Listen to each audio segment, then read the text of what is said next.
Hello అండి, నమస్తే. Welcome to మన ఇంటి ముచ్చట్లు వ్లాగ్స్. అందరికీ కూడా వరలక్ష్మి వ్రతం శుభాకాంక్షలండి. ఈ వీడియోలో మా ఇంటి వరలక్ష్మి వ్రతం మేము ఎలా జరుపుకున్నామో షేర్ చేసుకోబోతున్నాను. మన ఛానల్ స్టార్ట్ చేసిన తర్వాత ఇదే ఫస్ట్ వరలక్ష్మి వ్రతం అండి. ప్రతి సంవత్సరం కేవలం కలశం మాత్రమే పెట్టుకొని పూజ చేసుకునేదాన్నండి. మొదటిసారి అమ్మవారిని కూడా పెట్టి పూజ చేసుకున్నాను. సో ఎలా ఉందో వీడియోని స్కిప్ చేయకుండా ఎండ్ వరకు చూసి కామెంట్ సెక్షన్లో తప్పకుండా షేర్ చేసుకోండి. శ్రావణ మాసంలో పౌర్ణమికి ముందు వచ్చే శుక్రవారం మనం వరలక్ష్మి వ్రతం చేసుకుంటామండి. కుదరని వాళ్ళు శ్రావణ మాసంలో ఏ శుక్రవారం అయినా కూడా ఈ వరలక్ష్మి వ్రతం చేసుకోవచ్చు. సో మా ఇంటి వరలక్ష్మి వ్రతం చూసేద్దామా?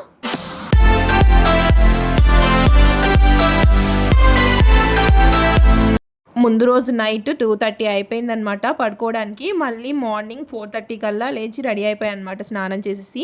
సో ఇక్కడ తామర పూలు కొంచెం విచ్చుకున్నాయి, అవి కూడా కొద్దిగా ఓపెన్ చేసి పెట్టాను నైట్, అవి మాత్రమే విచ్చుకున్నాయి. సో ఇంకా వాయనం కావాల్సిన శనగలు పక్కన పెట్టేసి మిగిలినవి స్టవ్ మీద పెట్టేశాను. ఇంకా పులిహారకు కావాల్సినవి అలాగే అన్నీ కూడా రోస్ట్ చేసి పెట్టేసుకున్నాను అనమాట. సో బయట ఎలా ఉందో కూడా ఒక లుక్ వేసేద్దాం రండి.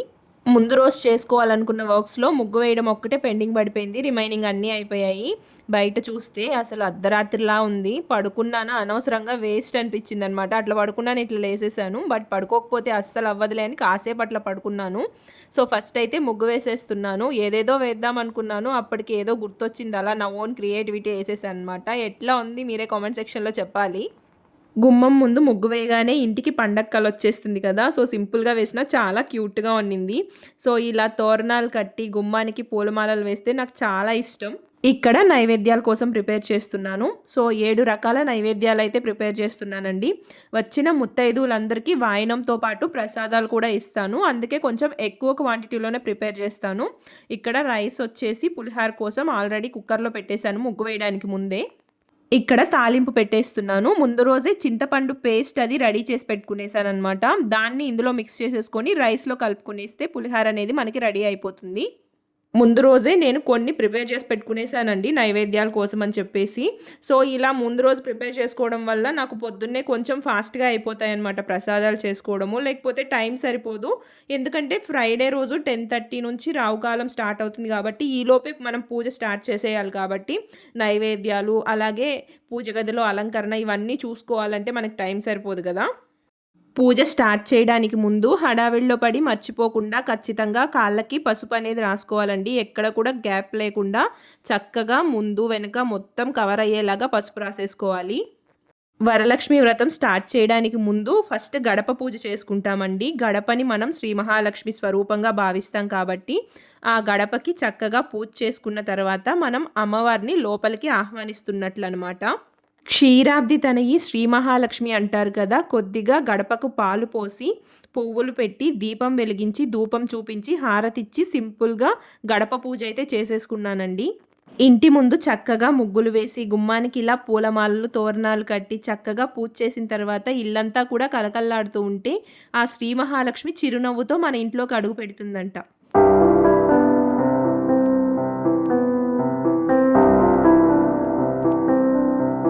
గడప పూజ అయిపోయిన తర్వాత ఇంకా రిమైనింగ్ ప్రసాదాలు కూడా ప్రిపేర్ చేసేస్తున్నాను. ఇక్కడ పరమాన్నం తయారు చేస్తూ ఉన్నాను. సో దీనికి కావాల్సిన డ్రై ఫ్రూట్స్ అవన్నీ కూడా ముందే రోస్ట్ చేసి పెట్టేసుకున్నాను కదా. సో ఇంకా పాయసం ఇవన్నీ కూడా చేసేసుకుంటున్నాను అనమాట, ఒకదాని తర్వాత ఒకటి. ఇలా ప్రసాదాలన్నీ అయిపోయాయంటే ఇంకా పూజ స్టార్ట్ చేసేసుకోవడమే కదా. సో పాయసం, పరమాన్నం, గారెలు, పూర్ణాలు ఇలా 7 వెరైటీస్ ఆఫ్ నైవేద్యాలు అయితే తయారు చేస్తూ ఉన్నాను. లక్ష్మీదేవికి తీపి పదార్థాలంటే ఎక్కువ ఇష్టం అంటారు, అందుకని చెప్పేసి నేను చేసే నైవేద్యాల్లో కేసరి, పాయసం, పూర్ణాలు, పరమాన్నం ఇలా ఎక్కువ తీపి పదార్థాలు ఉండేలాగే ప్రతి సంవత్సరం కూడా చేస్తూ ఉంటాను. 10:30 లోపు మనం దీపారాధన చేసేసామంటే నెక్స్ట్ పూజ మనం కంటిన్యూ చేయొచ్చండి. సో రావుకాలంకి ముందు మనం దీపారాధన చేసేసుకున్నామంటే పూజ అనేది రావుకాలంలో కంటిన్యూ చేసినా ఏం పర్వాలేదు.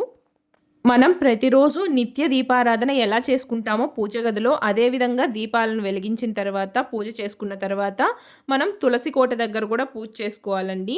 సో నేతి దీపాలు వెలిగిస్తే చాలా మంచిది. ఆవు నేతితో దీపాలు వెలిగించడం అనేది చాలా శుభప్రదం అనమాట తులసి కోట దగ్గర. డైలీ చేసే పూజ అది కంప్లీట్ చేసేసుకున్న తర్వాత రెడీ అయిపోయి వచ్చేసి ఇంకా వ్రతం అయితే స్టార్ట్ చేసేసానండి. ఎవ్రీ ఇయర్ కూడా నేనే బుక్ చూసి వ్రతం అనేది చేస్తాను. అయ్యవారిని పిలిచి చేసుకోవడం అంతా ఏం లేదనమాట. సో, నాకొచ్చిన అష్టోత్తరాలు ఇవన్నీ చదువుకొని, బుక్ చూసి కథ చదువుకొని, సో, వ్రతం అయితే సింపుల్‌గా చేసేసుకుంటాను. కలశం ఎలా ఏర్పాటు చేసుకోవాలనేది అందరికీ తెలిసే ఉంటుంది కదా! సో, ఎవరికైనా తెలియకపోతే మనం రాగి కానీ, వెండి కానీ, ఇత్తడి కానీ ఏదైనా ఒక చెంబు తీసుకొని దాంట్లో నీళ్లు పోసుకొని పసుపు, కుంకుమ, అక్షింతలు, పువ్వులు, చిల్లర పైసలు వేసి తమలపాకులు కానీ, మామిడాకులు కానీ ఇక్కడ చూపిస్తున్న విధంగా ప్లేస్ చేసుకున్న తర్వాత దానిపైన కొబ్బరికాయ పెట్టుకొని ఒక బ్లౌజ్ పీస్ తీసుకొని ఇక్కడ చూపిస్తున్న విధంగా ఫోల్డ్ చేసుకొని కొబ్బరికాయకి పెట్టుకోవడమే.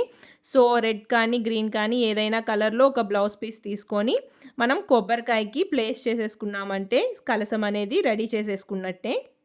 కలశం ఆనవాయితీ లేని వాళ్ళు పెట్టుకోరు. బట్ ఉన్నవాళ్ళు కూడా అమ్మవారిని ఆల్రెడీ అలంకరించాం కదా! మళ్ళీ కలశం పెట్టుకోవాలని కొంతమందికి డౌట్ ఉంటుంది.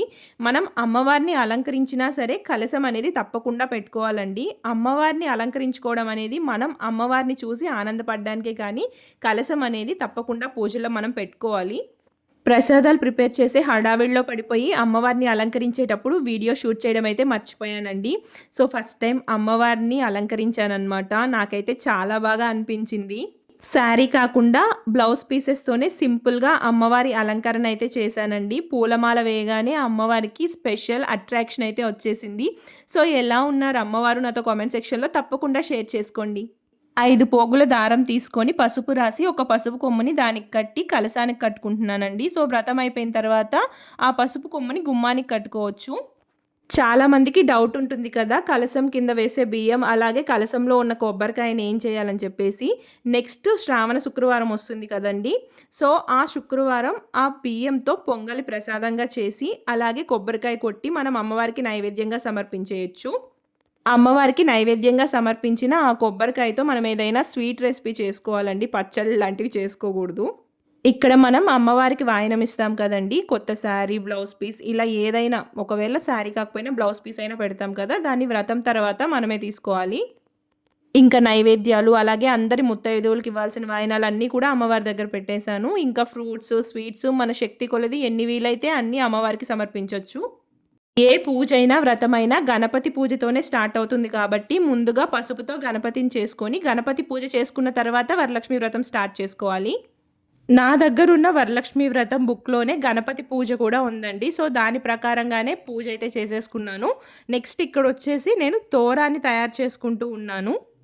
9 కానీ, 5 కానీ పోగుల దారం తీసుకొని చక్కగా పసుపు రాసుకున్న తర్వాత ఒక పువ్వు తీసుకొని మధ్యలో ఒక ముడి వేసుకోవాలి. దానికి అటుపక్క, ఇటుపక్క 4 ముడులు వేసుకోవాలండి. మొత్తం 9 ముడులు వేసుకోవాలి. ఒక్కొక్క ముడికి కూడా కుంకుమ బొట్టు పెట్టుకున్న తర్వాత అమ్మవారి దగ్గర పెట్టుకొని వరలక్ష్మి వ్రతం బుక్‌లోనే మనకి తోరగ్రంథి పూజ అని ఉంటుందండి. ఆ పూజలో ఉన్న మంత్రాల్ని చదువుకుంటూ తోరం మీద అక్షంతలు వేస్తూ పూజ చేసుకోవాలి. ఆ తర్వాత మన కుడి చేతికి ఆ తోరాన్ని కట్టుకోవాలి. చాలా సింపుల్ అండి. బుక్‌లో మనకి క్లియర్‌గా ఉంటుంది. ముందు సంకల్పం చెప్పుకోవాలి. తర్వాత కలశ పూజ చేసుకోవాలి. నెక్స్ట్ తోరగ్రంథి పూజ చేసుకున్న తర్వాత, తోరం కట్టుకున్న తర్వాత మనం చేతిలో కొన్ని అక్షంతలు, పువ్వులు పట్టుకొని, ఆ తర్వాత బుక్‌లో ఉన్న కథను చదువుకోవాలండి. సో, ఈ విధంగా పూజ అయితే చేసుకోవాలి. చాలా సింపుల్‌గా అయిపోతుంది. నెక్స్ట్ అష్టోత్తరాలు ఇలాంటివి ఏవైనా మీకొస్తే చెప్పుకోవచ్చు. లేదు అనంటే ఫోన్‌లో కూడా పెట్టుకొని పూజ చేసుకోవచ్చండి. తెలియక మనం ఏదైనా పొరపాటు చేసినా అమ్మవారేం కోప్పడరు కదా! సో, ఎంత భక్తితో పూజ చేశామన్నదే ఇంపార్టెంట్ అనమాట.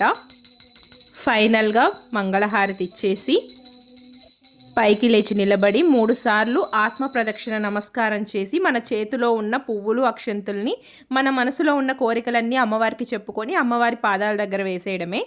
నిజంగా ఈసారి వ్రతం చాలా బాగా జరిగిందండి. అమ్మవారి అలంకరణ అదంతా కూడా చాలా పర్ఫెక్ట్‌గా కుదిరిందనమాట.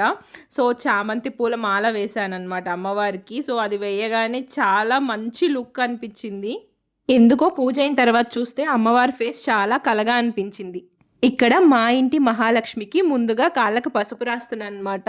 సో, ఇంట్లో ఇలా చిన్న పిల్లలుంటే వాళ్ళకి కూడా మనం కాళ్ళకి పసుపు అది రాయొచ్చండి. కన్నె ముత్తైదువులకు కూడా మనం వాయనం ఇవ్వచ్చు. ఓన్లీ పెళ్ళైన వాళ్ళకే కాదు వాయనం ఇవ్వాల్సింది. పిల్లలు నిజంగా దేవుడి స్వరూపాలు అంటారు. వాళ్ళ మనసులో ఎటువంటి కల్మషం ఉండదు కాబట్టి చాలా మంచిదనమాట. సో, మా ఇంట్లోనే చిట్టి మహాలక్ష్మి ఉంది కాబట్టి నేను తనకి ఫస్ట్ కాళ్ళకు పసుపు రాసేస్తూ ఉన్నాను. సో, చాలా క్యూట్‌గా ఉందనిపించింది నాకైతే పసుపు రాసిన తర్వాత మా రిషితమ్మ. తను కూడా చాలా ఎక్సైటెడ్‌గా ఫీల్ అయిపోయింది. ఇప్పుడిప్పుడే ఊహ తెలుస్తుంది కదా! సో, అంతకు ముందంతా తెలిసేది లేదు. సో, ఇప్పుడు ఇవన్నీ చేస్తుంటే చాలా ఎక్సైటెడ్‌గా ఫీల్ అయిపోయిందనమాట. ఇక్కడ చూసారా కాళ్ళకి దండం పెట్టుకోమని చెప్తా ఉంది. సో, నెక్స్ట్ అయితే ఇక్కడ మా మమ్మీకి వాయనం ఇస్తా ఉన్నాను. కాళ్ళకి పసుపు అది రాసేసి. మా మమ్మీకి వాయనం ఇచ్చేసిన తర్వాత ఇంకా రిమైనింగ్ అందరికీ ఇవ్వడానికి వాయినాలు, ప్రసాదాలు ఇవన్నీ ప్యాకింగ్ చేయాల్సిన వర్క్ అయితే పెండింగ్ ఉందండి. సో, పూజకు ముందు కుదరలేదనమాట. రావుకాలం లోపు పూజ స్టార్ట్ చేయాలి కాబట్టి.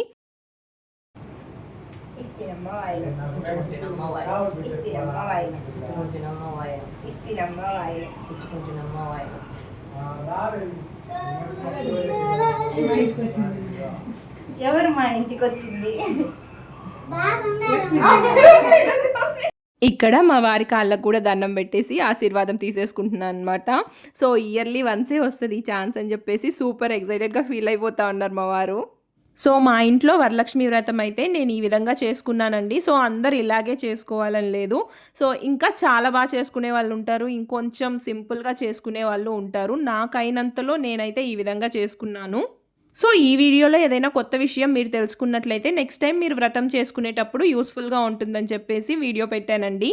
అంతేకాని ఏదో షో ఆఫ్ కోసం అని మాత్రం అనుకోవద్దు ప్లీజ్. ఇక్కడ నేను మా మమ్మీ కలిసి ప్రసాదాలు అవన్నీ ప్యాక్ చేసేస్తున్నాము. సో, వాయినాలు, ప్రసాదాలు అవన్నీ కలిపి ఒక కవర్లో పెట్టేసి ఇచ్చేస్తామన్నమాట ముత్తైదువులకి. ఎవ్రీ ఇయర్ కూడా అలాగే చేస్తాను.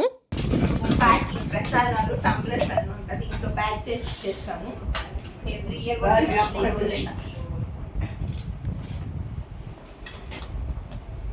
టైం అయితే అసలు ఎంత ఫాస్ట్‌గా అయిపోయిందంటే వ్రతాలు, పూజలు ఏదైనా ఉంటే ఆ రోజు టైం గిర్రని తిరుగుతదండి. మార్నింగ్ 4:30కి లేచినా అట్‌లీస్ట్ ఒక 5 మినిట్స్ కూడా రిలాక్స్ అవ్వడానికి, కూర్చోడానికి టైమే దొరకలేదనమాట. సో, పూజ, వ్రతము, ఆ తర్వాత వాయినాలు ఇవ్వడము, వాయినాలు తీసుకోవడానికి వెళ్ళడం అలా గడిచిపోయింది రోజంతా కూడా. ప్రసాదం ప్యాకింగ్ చేసింది. పాయనం శనగలు, బ్యాంగిల్స్, ఆకు, వక్క, అరటి పండ్లు, పసుపు దారం, ఆకు, వక్క, అరటి పండ్లు, పూలు అండ్ బ్లౌజ్ పీస్. ప్యాకింగ్ అయిపోయింది. ఫైనల్‌గా అమ్మవారికి ఎర్ర నీళ్ళతో దిష్టి తీసేసాననమాట. సో, ఇంత చక్కగా ఉన్న అమ్మవారిని చూసిన వాళ్ళందరూ బావుందని దిష్టి పెట్టేస్తారు కదా! మరి దిష్టి తీయకపోతే ఎలాగా? సో, ఫైనల్‌గా అమ్మవారికి దిష్టి తీసేసాను. ఈసారి ఈ వరలక్ష్మి వ్రతం నాకొక మంచి మెమరీగా ఎప్పటికీ ఉండిపోతుందండి. ఎందుకంటే ఈసారి మీ అందరితో కూడా షేర్ చేసుకున్నాను కాబట్టి. సో, అందరూ చూసారు కదండీ! మా ఇంటి వరలక్ష్మి వ్రతం చాలా బాగా జరిగింది. ఫస్ట్ టైం మీ అందరితో షేర్ చేసుకోవడం కూడా నాకు చాలా హ్యాపీగా ఉందనమాట. మార్నింగ్ అంతా పూజ, అలాగే ఆఫ్టర్నూన్ వాయినాలు ఇవ్వడంతోనే సరిపోయింది. సో, ఈవినింగ్ పూజ కంప్లీట్ చేసుకొని నన్ను కూడా వాయనం తీసుకోవడానికి పిలిచారనమాట. అక్కడికెళ్ళి వాయనం తీసుకొని ఇప్పుడే వచ్చాను. సో, ఈ వీడియో అయితే ఇక్కడికి ఎండ్ చేసేస్తున్నానండి. సో, వీడియో నచ్చినట్లయితే లైక్ చేయండి. అలాగే మన ఛానల్ని కనుక ఫస్ట్ టైం చూస్తున్నట్లయితే ప్లీజ్ సబ్స్క్రైబ్ చేసుకోండి. నెక్స్ట్ వీడియోలో కలుసుకుందాం. Until then bye.